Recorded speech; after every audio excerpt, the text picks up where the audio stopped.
പക്ഷേ നമസ്കാരം. നമസ്കാരം. കണക്കിൽ നിന്ന് മലബാറിലെ ഒരു പ്രധാനപ്പെട്ട കോച്ചിങ് സെൻ്ററിലേക്കുള്ളൊരു മാറ്റം, അത് വർഷങ്ങളായി എടുത്ത ഒരു കഠിന പ്രയത്നത്തിൻ്റെയും അത്രത്തോളം താല്പര്യത്തോടുകൂടി പഠിപ്പിക്കുന്നതിൻ്റെ ഒരു ഫലമാണ്. എങ്ങനെയാണ് ഇത്ര ഒരു ഈ രീതിയിലേക്ക് പ്രഗതി എത്താൻ സഹായിച്ചതിൻ്റെ പിന്നിലുള്ള ആ ഒരു കരുത്ത് എന്തായിരുന്നു? എൻ്റെ ഡിഗ്രി കഴിഞ്ഞതിന് ശേഷം ഞാനിതുപോലെ തന്നെ പഠിപ്പിക്കാൻ വേണ്ടി കോച്ചിങ് പഠിപ്പിക്കാൻ വേണ്ടി പോയ സമയത്ത് പല സ്ഥാപനങ്ങളായിട്ട് കേരളത്തിൻ്റെ പല ജില്ലകളിലും ക്ലാസ് എടുക്കാൻ വേണ്ടി പല കോച്ചിങ് സെൻറ്ററിൽ പോയി.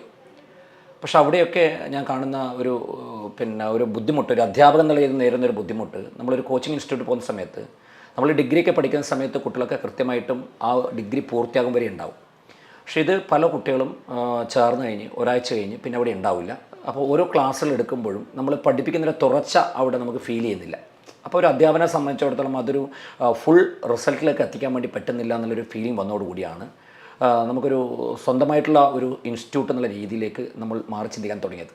അപ്പോൾ അങ്ങനെ വരുമ്പോൾ അവിടെ എത്തുന്ന എല്ലാ കുട്ടികളെയും കൃത്യമായി ക്ലാസ് ഇരുത്തി പഠിപ്പിച്ചെടുത്ത് ഒരു സർക്കാർ ജോലിയിൽ എത്തിക്കണം എന്നുള്ളൊരു ആഗ്രഹത്തോടുകൂടിയാണ് 2010 വർഷത്തിൽ നമ്മൾ ഈ സ്ഥാപനം പ്രഗതി വിദ്യാനികേതൻ എന്നുള്ള സ്ഥാപനത്തിൻ്റെ ഒരു യോഗാ മുറിയിൽ 24 കുട്ടികളായിട്ട് നമ്മൾ തുടങ്ങുന്നത്.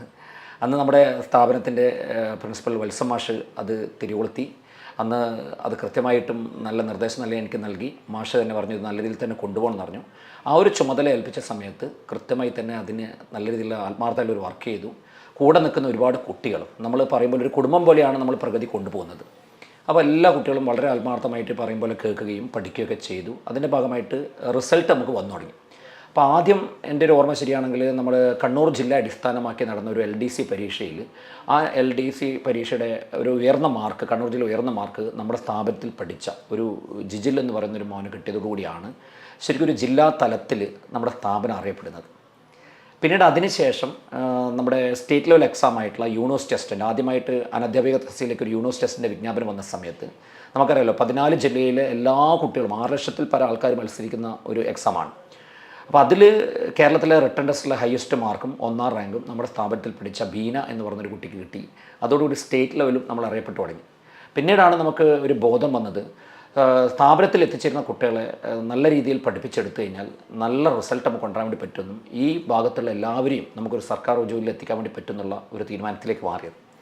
ഈ ഒരു കാലത്ത് ഈ തെക്കൻ ജില്ലകളായിരുന്നു കൂടുതലും ഈ മത്സര പരീക്ഷകളുടെ കേന്ദ്രങ്ങൾ. കാര്യം എൻ്റെ ഓർമ്മയിൽ കൊല്ലം ജില്ലയിലൊക്കെ ബാങ്കിൻ്റെ കോച്ചിങ്ങിന് വേണ്ടിയിട്ട് വന്ന് താമസിക്കുന്ന കാസർഗോഡ്, കണ്ണൂർ ജില്ലകളിൽ നിന്നുള്ളവരുടെ ആ താമസത്തിൻ്റെ കാര്യങ്ങളൊക്കെ എനിക്ക് ഓർമ്മയുണ്ട്.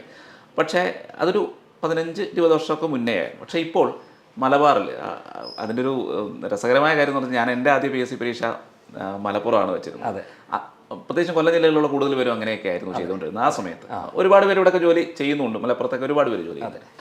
അപ്പോൾ പക്ഷേ ഇപ്പോൾ മാറ്റങ്ങൾ കാണുന്നുണ്ട്. അതായത് കുറച്ച് കാലമായിട്ട് ഉത്തര കേരളത്തിൽ നിന്ന് നിരവധി പേർ സർക്കാർ സർവീസിലേക്ക് ഇവിടുന്ന് തന്നെ കയറുന്നുണ്ട്. അപ്പോൾ ആ ഒരു മാറ്റത്തിലേക്ക് കൊണ്ടുവരാൻ പ്രഗതിക്ക് എത്രത്തോളം സാധിച്ചിട്ടുണ്ട്?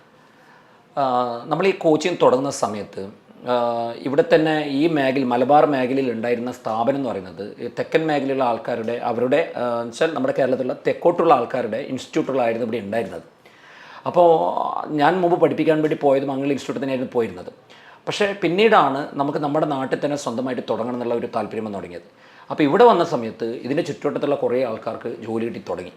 അപ്പോൾ ശരിക്കും പറഞ്ഞാൽ നമുക്കിപ്പോൾ ഒരു സ്ഥാപനത്തിന് പരസ്യത്തിനേക്കാൾ ഉപരിയായിട്ട് ഞാൻ മനസ്സിലാക്കിയത്, എല്ലാ പേരൻസും നമ്മുടെ കുട്ടീനെ ഇങ്ങോട്ടേക്ക് അയച്ചു കഴിഞ്ഞാൽ സുരക്ഷിതമായ ഒരു സ്ഥലത്ത് എത്തുകയും അവരൊരു ഫൈനൽ റിസൾട്ടായി കിട്ടുകയും ചെയ്യുന്നുള്ള ആഗ്രഹത്തോടെ എല്ലാ കുട്ടിയും കൂടെ ചേർക്കുന്നത്. അപ്പോൾ അങ്ങനെ പതുക്കെ കണ്ണൂർ ജില്ല കേന്ദ്രീകരിച്ച് നമ്മളിത് ചെയ്തു തുടങ്ങി.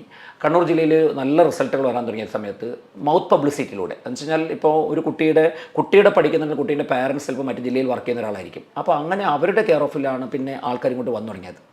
ഇപ്പോൾ തുടങ്ങി തിരുവനന്തപുരം ജില്ല തൊട്ടുള്ള ആൾക്കാർ ഇപ്പോൾ ഇവിടെ ഹോസ്റ്റലിൽ താമസപ്പെടുന്ന തുടങ്ങി. നമുക്ക് ബാങ്ക് കോച്ചിങ് ഉണ്ട്, അതിപ്പോൾ കർണാടകത്തിൽ നിന്ന് പോലും കുട്ടികൾ വന്നു തുടങ്ങി.